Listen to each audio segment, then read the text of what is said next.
Hey everybody, how you doing? When I'm up at the Waverly City Schools, I'm Mr. Dan, right? And I tell the kids, you are special just because of who you are. And go change the world just because of who you are. You're loved just for who you are. And when I put on my pastor Dan hat, right, what I try to let adults and children know is that um, from the very beginning, when we go back to the book of Genesis, the reason why, the reason why we are special and loved just for who you are. We go back to that book of Genesis, we find out that God created the heavens and the earth. He created us. That there is a creator and there is the created. Right? That because of that, we're on a journey of figuring out our relationship with who we are, with how God works in our life, that we do have a purpose and a plan, right? That we're uniquely made, that God has gifted us as we glorify God. And what I'm learning is, yeah, this is a process. This is a journey.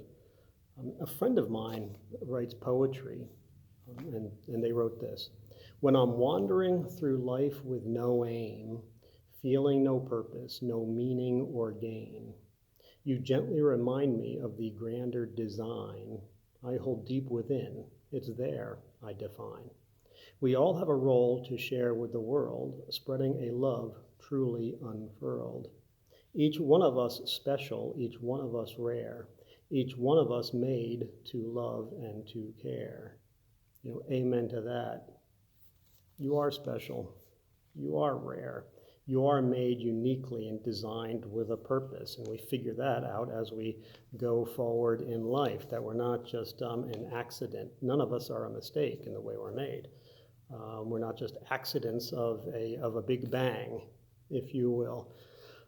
It kind of changes everything.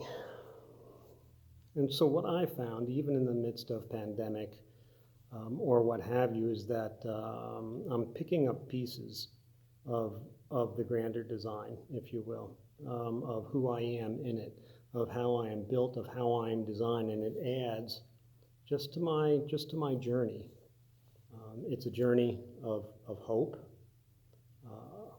because there's something new every time around the corner. I'm telling you, when you know that you are created with a purpose and you're seeking out those signs, right, of what my purpose is, of how I relate to God and how I relate to others, there's a joy, because at least I find contentment in where I am and with who I am.